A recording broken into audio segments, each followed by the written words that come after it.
It's pretty exciting. Every year, the Chicago International Film Festival, of course, known for its international films, has a number of films that are their country's official submission to the Best International Film category at the Oscars. This year, I think it's a record 21 films in the 100 feature film program. So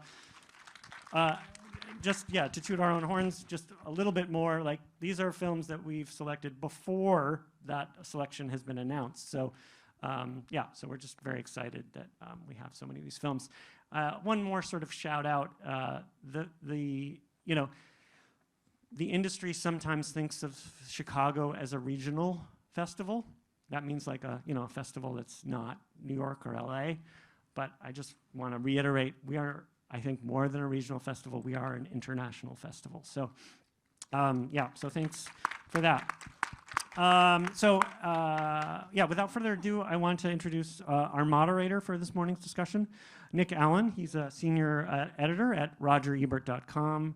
Hopefully you all know Roger Ebert, of course, one of the most famous critics Chicago and the world has ever had. So his legacy still lives on at RogerEbert.com.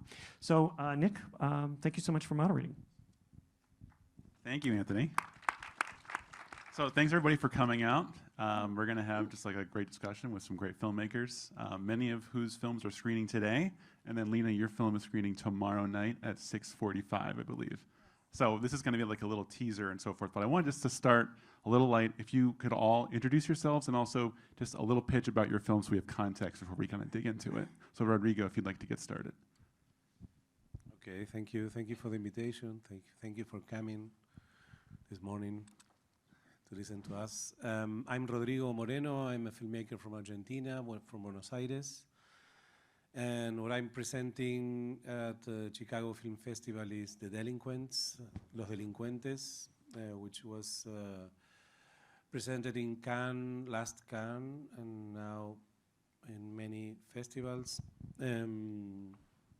It's a film about a man who decides to make a big change in his life, taking money from the bank he works.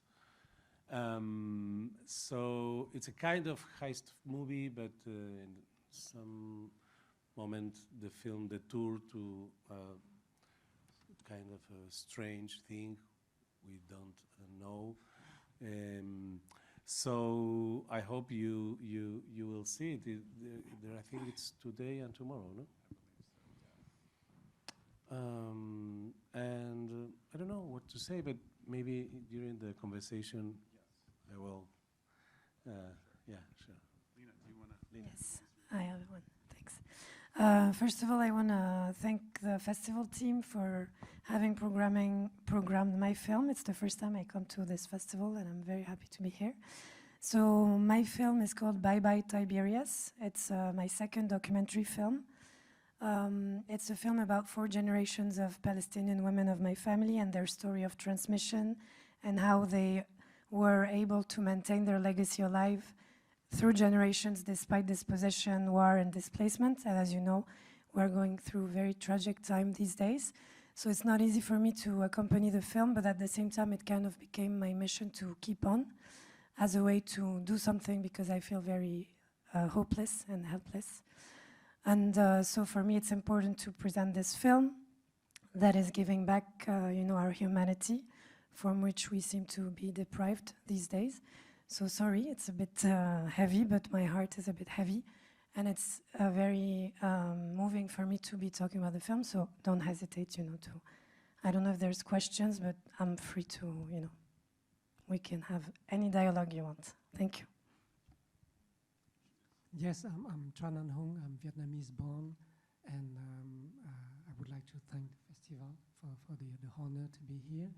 And my film is about something completely different from yours, because it's about the pleasure of being alive in this world and sharing the pleasure of love and food. So it's completely different. And, that's great. Yes.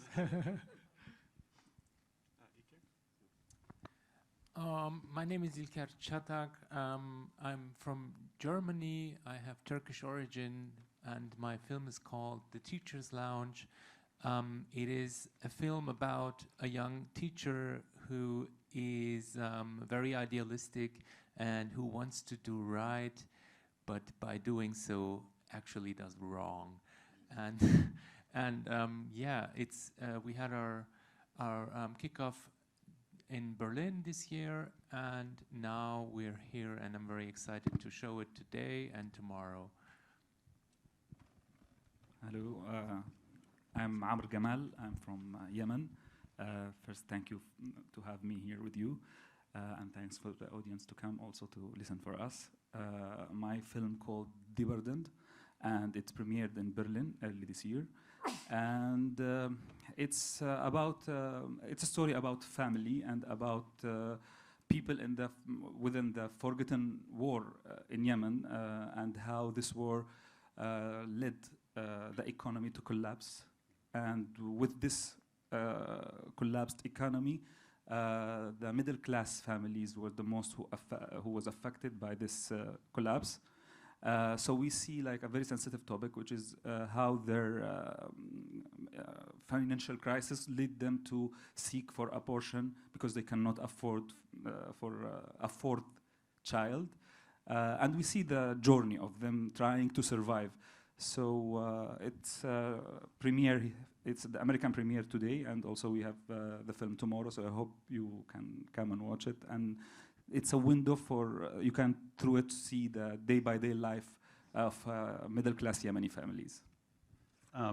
So these are 5 very different films, but they're also bound by some themes of what kind of tease through. But I just want to kind of talk with you 5 about certain parts about the experience, about filmmaking and so forth. So feel free to interject, and we can just have a conversation and so forth. But to your talk about with your film, there is a kind of a through line in a lot of these movies, whether it's about trying to mess up your job to get away from the pressures of having money and so forth, or about your family that you present in the movie, about their struggle and so forth.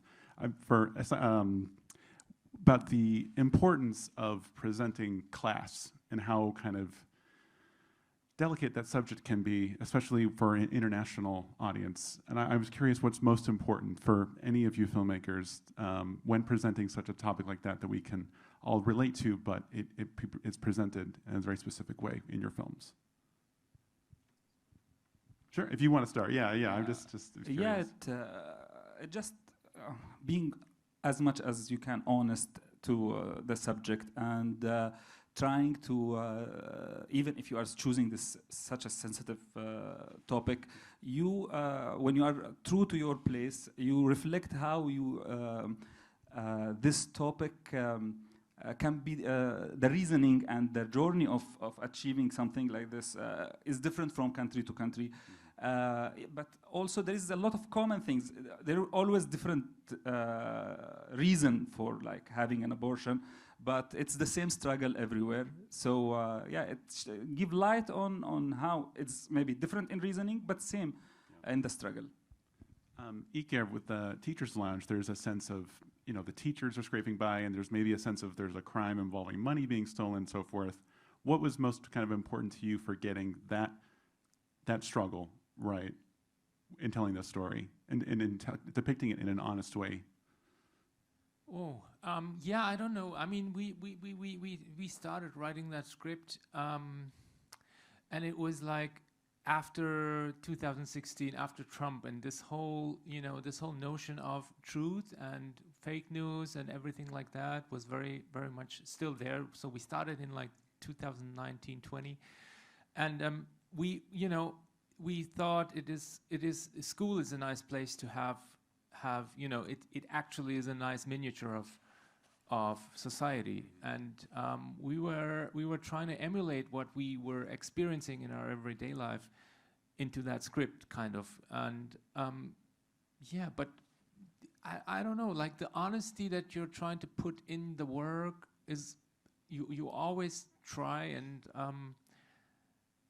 it's something that that's very much like a face-off with yourself. Like you're writing something, and then you hope to be honest about it, or you do your best. And yeah, so there were many topics, and I think the more personal you make it, the better it is, and the more honest it becomes. And in that story, there's a lot of themes that, like me as a brown kid growing up in Germany, I've been working on, and so so there is like identity politics, and also the question of class, and all of these things we try to put in there, and at the same time tell a story that is like,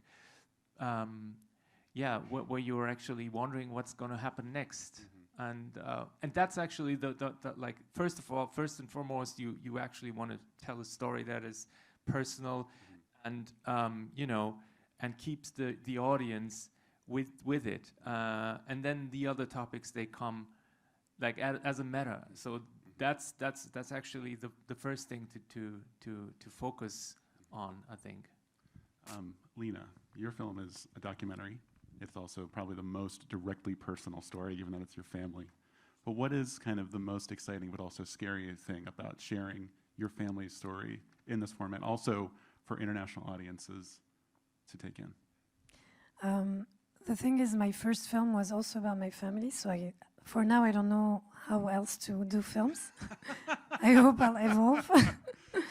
But the thing is, we are always inspired by our personal stories, even when we are interested to tell others' stories.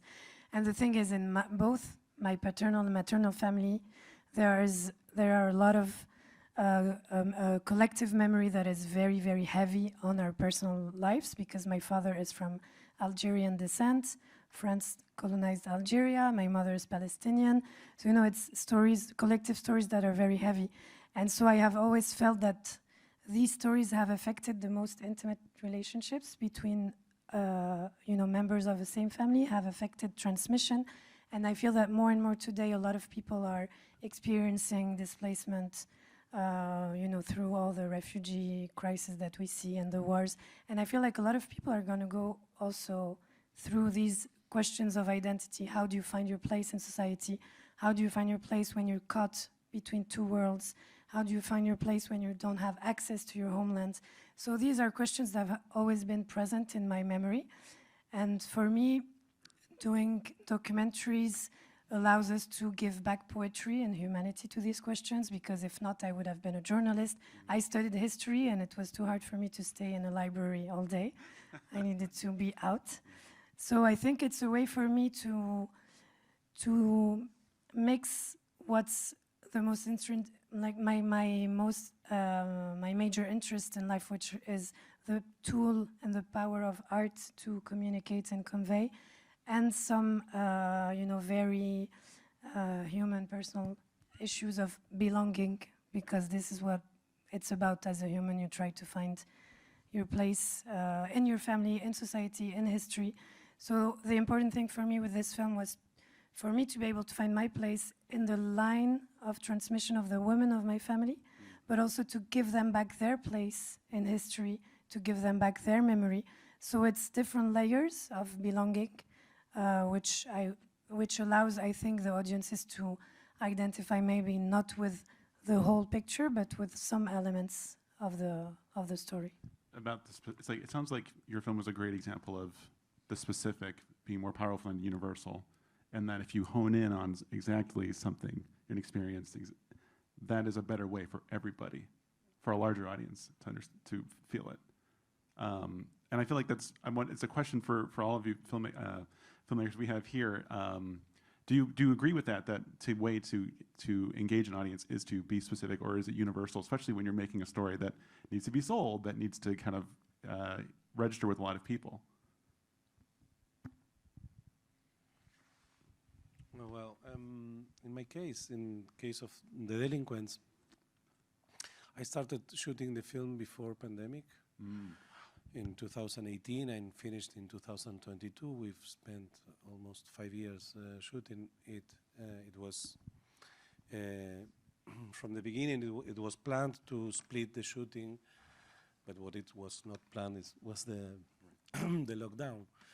But after the pandemic, the film I had written and I was making, I've been shooting, changed in terms of the relationship with the audience. Because the film speaks about the using of time related to work, the work as a center of our existence, and the weight of that daily routine everybody makes in their lives. And this character, this protagonist, at a certain moment decides to wonder about that.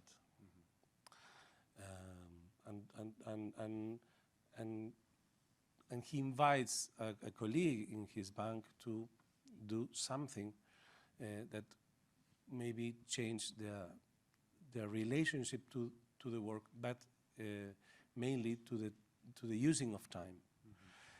And the film tells a long journey about how they connect to a non-productive time.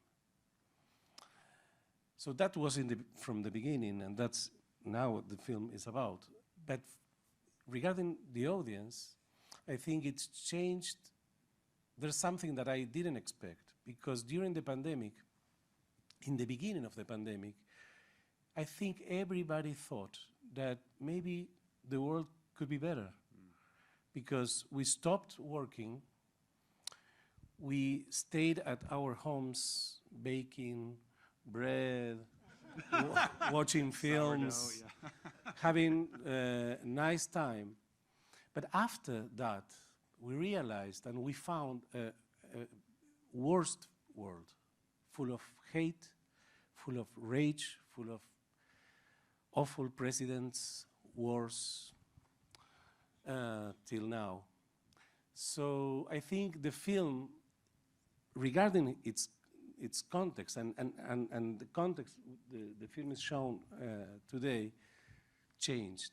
And that's something incredible, no? How a film or cinema languages connect always to the present times. At the moment, when you are shooting, it's connected with the present times, because you are shooting, it's a capture of, no, the lens capturing what it's in front of the camera. But in other sense, also, it's connecting to the today. I mean, the present. I want to ask, kind of in contrast to what we're talking about here, pleasure. We need pleasure in the world. Oh, Your film provides great pleasure. And I'm wondering if throughout the entire process, if that was the kind of guiding principle, if that kind of made a lot of things make sense, is that you want to create this experience of pleasure either through food or through a story that is not as intense, you could say, so to speak. But I'm curious if you could elaborate more on your motivation to bring pleasure. Yes, I would like first to say something that is not said enough about cinema, because we have all kind of problems in the world, and every problems are important, But so when we try to bring these problems to the audience, I think for me the main question is how. I mean, it's more. What is not said enough is how we work on, as a film director, on the language of cinema. Because I have the feeling that if this language is spoken correctly, in a right manner, then it will be more profound to for the audience. Because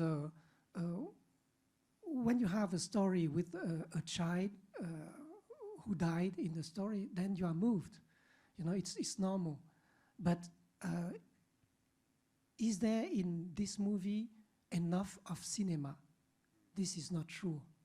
And I would like to give an example of what is today very fashionable in the festivals in the world. They all have a lab to develop script writing, etc., to help young directors to start. And this is, for me, a real disaster. A tragedy. Yes, a real disaster, because we have a very this new young generation, and all their movies look the same, because all the people who are mentors in these lab, they are all the same. So they are producers, they are international sellers, they are, you know, all kind of people, and they have a certain idea of what should be cinema. And at the end, I met with a lot of young directors.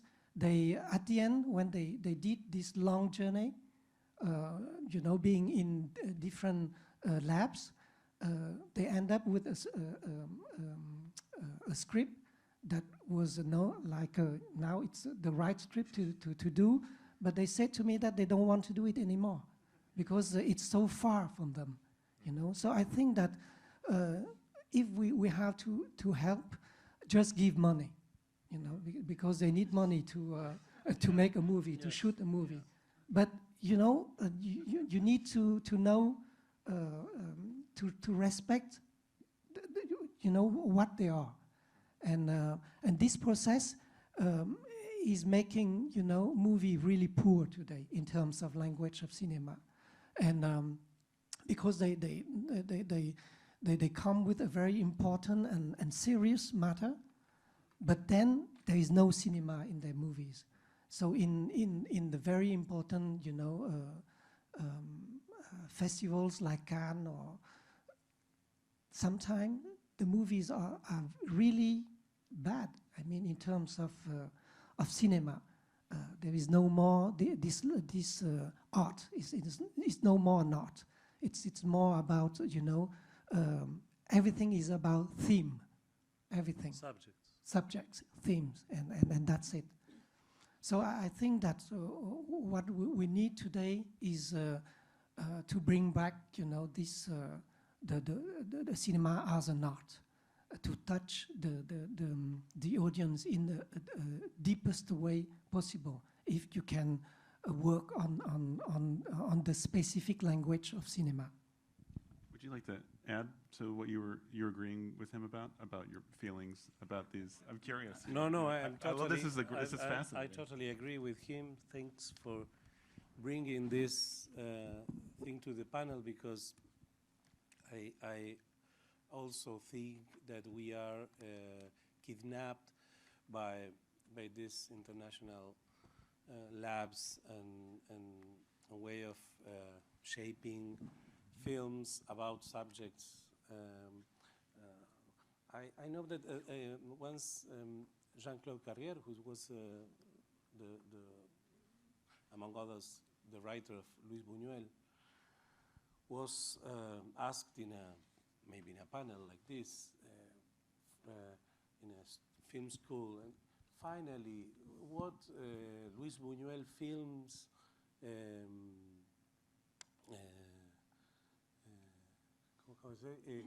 what the Luis Buñuel films wanted to say.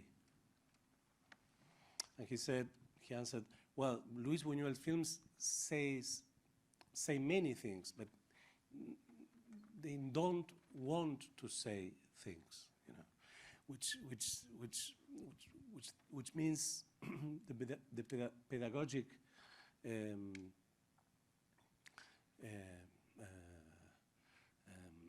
claim that some people, audience, festivals, critics, whatever, wants for a film, you know, and the main thing is the film form. If our work has no form, there's no film, and there's no film language, as you said before. So that's why I said I agree. Yes, and that's why I said it's a tragedy. Yes, too many movies are just illustration of a story and of a theme. You know, illustration, just showing, capturing, you know, the performance, and it's not the language of cinema. How does a film in your mind go beyond illustration in that way? What's something that it can do? And the film director need to know what is the specific language of cinema, what is the specific material of cinema, on what you have to focus when you make a movie. So it's not that easy. This question is, I think, even not questioned by a lot of filmmakers. A lot of movies are made, by instinct. Only, and when you have a good instinct for cinema, you can make a good movie. But then, after 2 movies, you can make a very bad movie, because you need to have, to really know exactly what is the specific material of this art, and this is not easy. I think you need a lifetime, to discover it step by step. Did you want to add something? Yeah, Please. I was agreeing Please. with them about this lab tragedy. This is great. Yeah, yeah. We wrote the film. I refused to participate on those labs because I don't. Maybe it's good for some people, but for me, I don't feel satisfied when I'm doing something under this all control. And to tell you something that we submitted to many funds, the script, and we was refused from everybody. And nobody gave us funds. So we did wonder to manage and bring some money from inside to at least do the shooting. And once we finished the shooting and then we submitted the rough cut, we started to get the funds. So the idea that you did what you want, at the beginning nobody believed in the script because they want us to go under their process, and that's what happened. And as you have asked at the beginning about maybe the motive and how to connect with the audiences, and I want to add here, for me, it's a very rare chance to do a film in Yemen. It's something that never happened. Like we have 3 films, 2 of them are mine, or 4. so once you have this rare chance, the idea of responsibility it's in your head all the time, because nobody have seen Aden City, for example, which is my city. You have seen. So, and because of this no state, no government situation, we are every day losing the identity of the city. Buildings are destroyed, even from the strikes, or maybe from some people who buy and these old buildings and build instead of them like new ugly malls.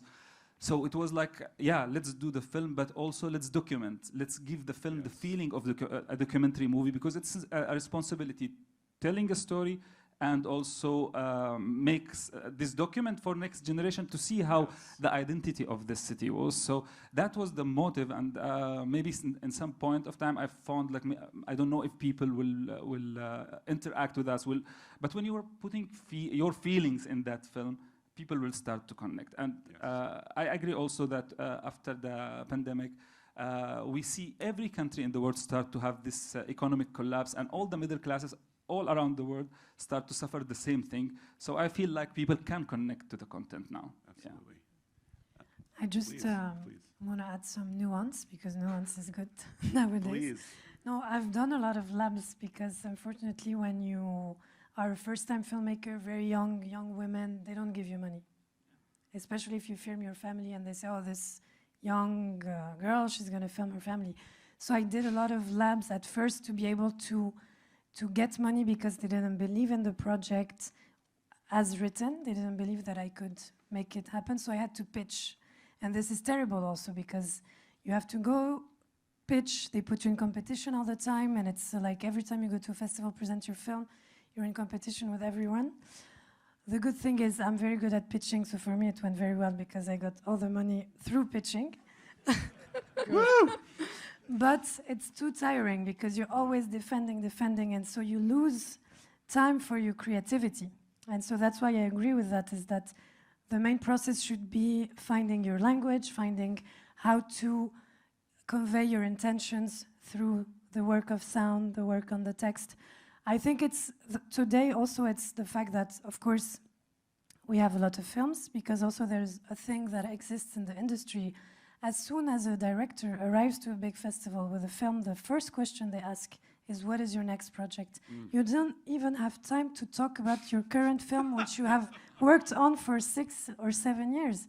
And it's like, and it's difficult. And of course, if you say, I don't know, then no one will talk to you anymore. You know, you have to say, no, I have many projects in my head.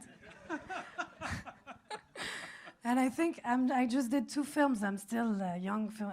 My experience is still very little, but I did it in a time where everything is very fast and very hard. And I think it's good to re-question these systems, because anyway, even if we do a lot of films, it's very hard to live, out of our films. So let's take our time, because anyway, it's not gonna make us, rich. And I think it will allow also the offer to be more interesting for the audience, because sometimes it's just producing for producing. So there's so many films and it's hard to make them out because distributors don't know what to do with so many films. A lot of people don't go to theaters anymore. So I think it's important to rethink this industry and the system, to question that. And also, the last thing I want to add is, these labs also are terrible for filmmakers from other regions that are looking for producers from other regions, because sometimes, for example, if you take the Arab films, they have to comply with what the Western funders and producers want to see of the Arab stories and Arab narratives. So they usually, to be able to be funded, they have to change. And so, of course, everything looks like everything, because they cannot, it's as if we don't allow them to have a complex language and to show multiplicity and complexity. We want them to be binary. And I think we're very lucky when we find a creative team that defends our vision. And it's not easy to find, yeah. Do you have anything you want to add, İlker? Yeah, I mean, getting back to your question, how do you make a film universal, and how do you make a film that resonates with larger audiences? And I think cinema is a medium that reveals dishonesty very, very, very quickly, and you can actually feel when something is calculated, and and audiences aren't as naive as they used to be in the 60s or in the 50s. You can just, and that's why I'm giving you my film is a good example for a project. I had to really protect it because it just takes place in one school. It's very much about dialogue, and people were like, okay, what is cinema about this? And then I went into a deep think and was like, okay, what is actually cinema today? Because television and the streamers and whatever, they are very you couldn't is it the production design? Is it the production value, or what is cinema today? And I was asking about it to a lot of people, and I think everybody needs to answer that question on their own. For instance, if you've asked my father, he likes to go to a movie theater and watch Avatar and do the spectacle thing, okay? Which is not my thing at all. But when I answer that question, I think cinema is a space that is left, it's a place where I go and I can interpret things. And I like films that actually pose a question instead of giving answers, And then I can take that question back home and make some sense of it. And that's what I like about good films, is that they don't try and impose something. They don't try to assert an idea on you. They for me it's that a place where I can fill in the rest. And where I also, as where my intelligence is not being insulted,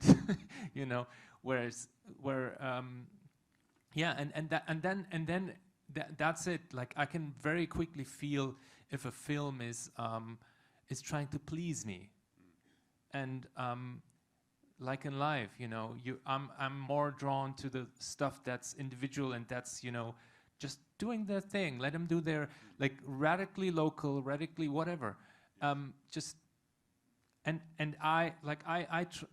it's more of like I like to go to a movie. It doesn't have to come to me. And that's something that I think is very like with human relations also. Like I treat the big screen like a human being, and so you can't fool your audience. Like I think it's at least that's my opinion. When you say as a human being, you're saying you think about audience like often as a filmmaker, or are you thinking more about what works for you and then applying the audience reaction guess later? I mean, I do think about the audience a lot because I think making a solid film isn't enough anymore. You know, you need to have something that's and I don't know what it is. It depends from project to project, but at the same time, I'm trying not to think about the audience. So it's this weird kind of thing where you're on the one hand thinking about the audience and going like, what is it actually of interest that I've got to tell here? And on the other hand, you're like, no, I got to do my thing and just not think about the audience, and also not bend or try and please the audience. And I, yeah. So, in a perfect world, you make a film and it's like a human being. It can stand in front of an audience, and does not have to, how do you say, seduce them or whatever. It's just there. Right. Please, yeah, no. Yeah, the idea of also, for sure, you are doing a film, you are willing that audience will like this film and connect to it, but sometimes you should be, as I said before, honest to what you do, and challenge the audience also to think, to read, to Google about where are you from and what's happening, because in this world nowadays, with this all streaming, we are spoiling maybe the audiences very much, giving them all the easy access to the films. Like, let me give an example here for the beautiful Taiwanese cinema, for example, Hao Xiaoshen, Edward Yang. If you don't know some history about Taiwan, if you don't read at least about what's happening, you will not understand what's inside this film. But once you know, you will find a very beautiful films, very astonishing films that touch you. So sometimes we should also challenge the audiences, and I don't know if there's still audiences who like to read before or Google the things before, but I believe there is a lot of audience who will, before they see the movie, they can go and read about history, about where you are coming from, and then they will enjoy the film. Not doing it very easy for them, like to spoil them. Yeah. Of course. With the Lina, please. No, I just wanted to add something that goes in the same way as what you said and what you said about authenticity, because I think this is the main thing that allows the audience to connect. Of course, sometimes you're unlucky and the film comes out in a context where you don't find, programming or distribution, but I think the more authentic you are, the more chances you have to connect with the audience. If it's authenticity in the way that you are using the language of cinema, or authenticity in the way that you're building the characters. The example, like we see how, for example, for me, I see how Scandinavian cinema touches me a lot. I know nothing about Scandinavia. I don't know anything about Finland or Sweden, nothing. And I love Bergman's films. Why do we from other regions have to explain everything in our films for people to connect? So this is where we have to find authenticity and believe in our humanity and authenticity for them to be able to connect. And as you said, especially for Arab films, always if there is an interfere of international distributors or producer, they always want us to do a film in a way that the international audience want to see the Middle East, not how we will present Middle East. And that's a big problem. That's why a lot of films coming from Middle East and maybe other countries also start to look the same. Yes, but I would like to, of course we can fool the audience. So many bad movies, so stupid movies has a great success. So it's, of course we can fool because the big problem is that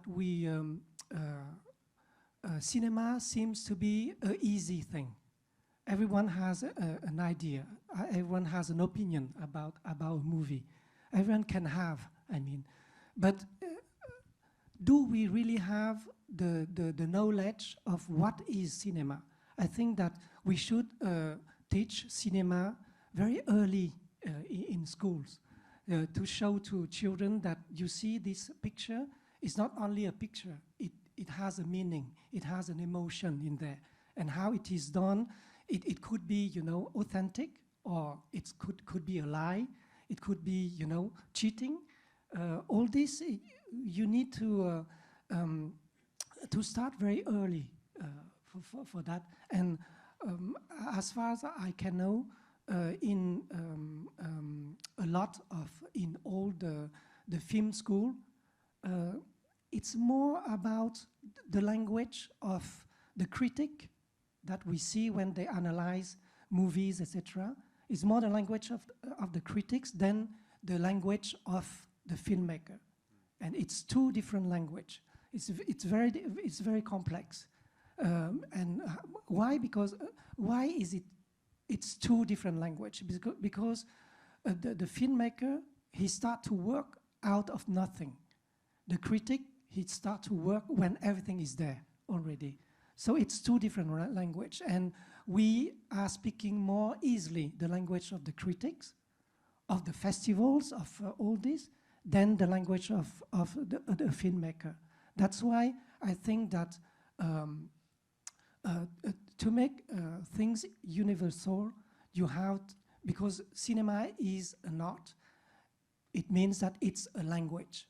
So you have to speak this language in a appropriate way or sophisticated way, but you need to speak the language in a right way. I mean, to touch profoundly someone.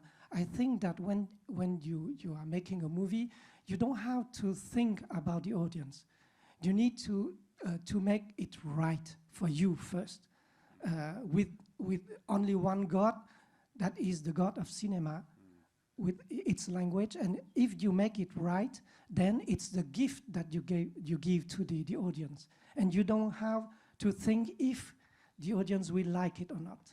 It's not important. It's important that you make it right first. And when it's right, you have everything. You have poetry, you have beauty, you have profoundness, you have everything. And this is something that you give to the audience. I think honesty is not enough. It's a language, so it's calculation, it's inspiration, but a lot of calculation, a lot of thinking about how things should be structured, etc. I agree, and actually, we're not very like. Actually, that's what I was trying to say. Like, if you, of course, you are fooling, or let's say manipulating when you have two images and there is a juxtaposition, or when you make an image, when you create an image, of course, all of it is sort of trying to manipulate your audience. But what I was referring to was actually that notion of how do I make this film universal and in a way that it resonates with so many people. So that's what I'm saying by fooling. Like, I think, at least for me as a moviegoer, I can very quickly see if a filmmaker has made a film that is first and foremost he has or she has done for them or for the audience, and trying to please everyone. Do you know what I mean? This is like, yes, if you have a very individual language of cinema and you make your and you can very immediately see if a filmmaker is doing his or her thing, or if it's something that is a product that's being sold to me. That's what I was referring to. But I actually do think of the audience, because like sometimes I'm at these festivals and I see films that are so self-centered and very vain, and where I'm like, okay, God, dude, it's great that you're not editing here, but it's actually boring, and this is something that sometimes I get like especially at film festivals. I think like there are these elitist kind of approaches to filmmaking. You watch a film and it's more, yes, it is art, but it's not just art. It needs to be more than that, and we as filmmakers should be responsible of it, I think. When you were making the taste of things, how often were you thinking about audience, if at all? When you're writing it and then filming it and so forth, audience. I'm of course, I would like, you know, the movie to work as a piece of music. You know, it's if it works as a piece of music, then I think that the audience will receive it more easily, you know, more profoundly. But I need to focus only on the language of cinema, how to make it very sophisticated, very enjoyable for the audience to watch, because it needs to have a very strong momentum of cinema in there.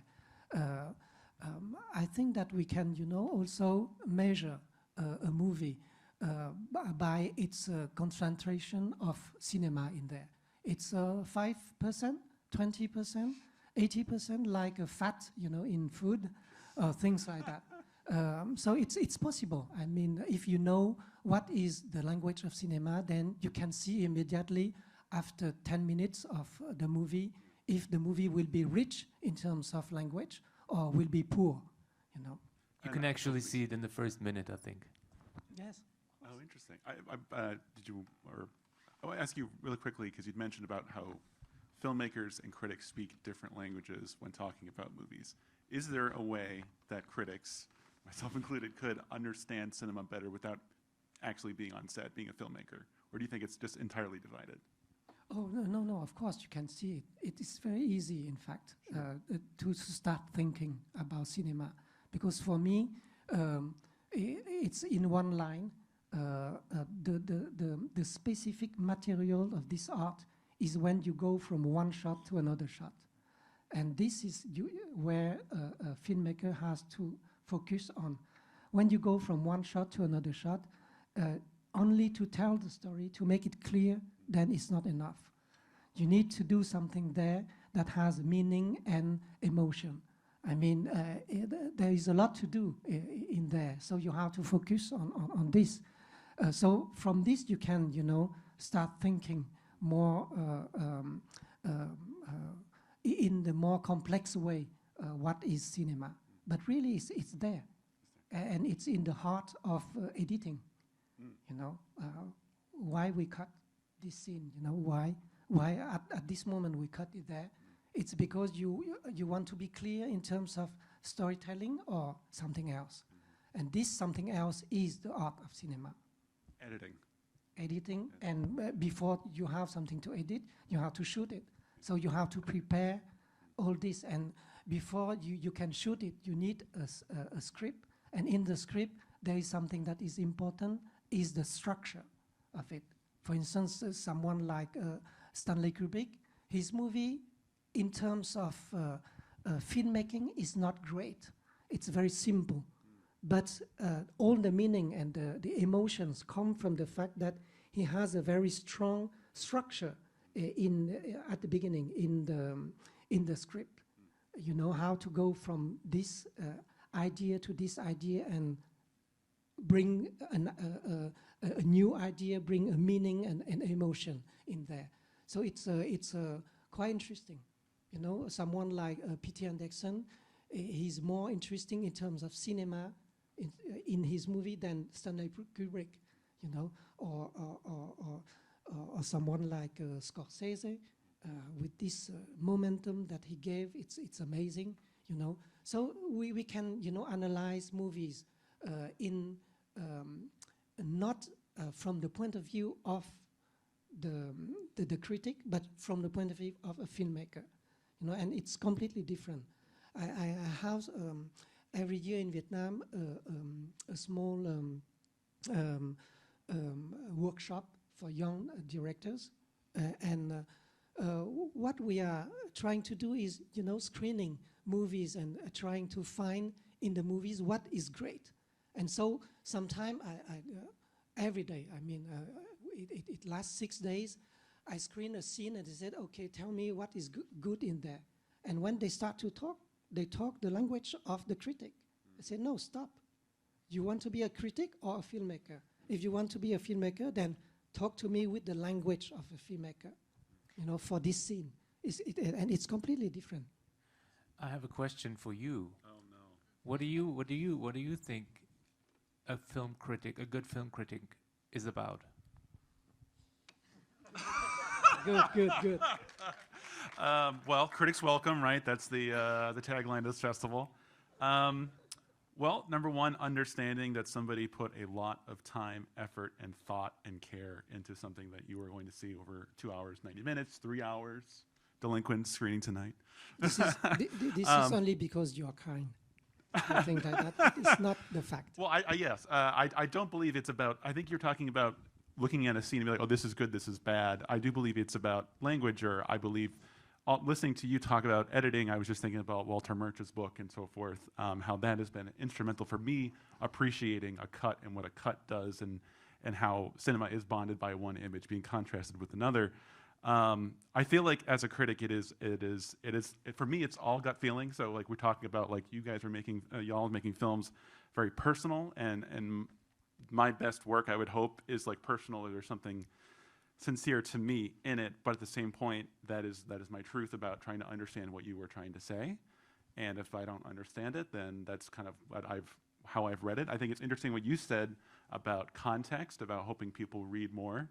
I think a critic, in a way, is just kind of looking at what's there, and hopefully they're not speaking just in terms of, well, this was good, the cinematography was beautiful. So on top of that, one last thing I'll say, it is important to, especially, I work for RogerEbert.com, but we all love Roger Ebert, and I think he was a great proponent of enhancing criticism and talking about movies as an art form. So the responsibility or the power of that is to continue always validating cinema or supporting cinema with its own art, essentially.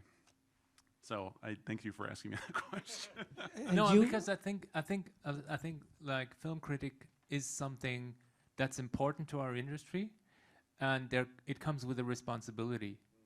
And that's why I asked this question to film critics when I get the chance, because I don't like the trend of, you know, giving out stars, which has become so common and so like everywhere. It's about like 2.5 stars out of 5, you know, or numbers. And when you look at like film criticism early in the day, it was just, you know, they went into an exchange. It was a second exchange with the, like, it was, or how do you say, eine Auseinandersetzung, wait, I'm lacking the word. Anyway, go ahead. Can I answer your question for him? Because also I have my own idea of, you know, of how should be a critic, you know, a good critic.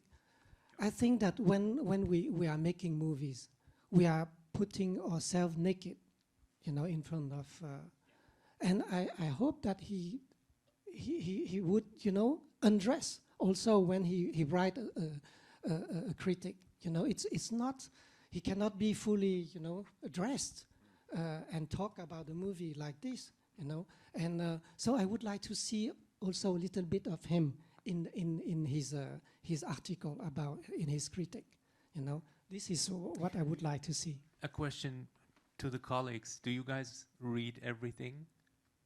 No, not me. No, at all. No, I don't read everything, because also when you're starting the film and festivals, you have like all the things at the same time, and you are doing interviews all day, and then you read yourself. It's a bit like too much, and I don't find myself interesting when I read. You know, I'm in the moment when I share. I agree that what I like is when, for a tip. No, what I like is that when a film critic or a journalist starts by sharing what it brought them to when they saw the film, what it brought them to with their own personal experience. And so it's good because, as you say, you are giving a lot of yourself when you do a film. So they give you a bit of themselves, and then the dialogue can start. And I think it's really, this is the best way of handling it, because they also can understand, like they are the ones that are understanding our art and are supposed to put it on paper. So it's important that it's, and what I like is also sometimes, I remember with my first film, I had a very good critic in Libération, which is a very famous paper in France, and I was shocked by the beauty of what the journalist said about the film, things that I had thought about in my deepest core while making the film that I never communicated, even to myself, never formulated. And I read, and I thought it was incredible that he could go and sense something so deep. So sometimes you have people like this, and then you have others, of course, that just repeat the traditional questions, and it's just more informative or like a news rather than an analysis. Anyway, I think there's many ways of filmmaking also. I mean, I highly recommend to write as filmmaker about cinema, about films we see, connect history of cinema with the cinema we see now. I've been making this, I've been doing this since many years ago. I belong to a film magazine in Argentina, and it was very richful for my work to write, to think about cinema. No? Right. Because, and it's like teaching, you know. There are many ways of filmmaking, not only making films. I mean. Right, and I think the most valuable critic is when a critic doesn't agree with your film and has a really good standpoint and has a really good argument that you can actually read, and it's not his or her taste, but it's actually more than that. It's when you get criticized in a way where you're like, oh, I didn't think about it that way. But that's very rare, unfortunately. The panel became about you now. We've got to wrap up, everybody. Thank you for taking the time. Thank you all for speaking. Thank you. Thank you, everybody.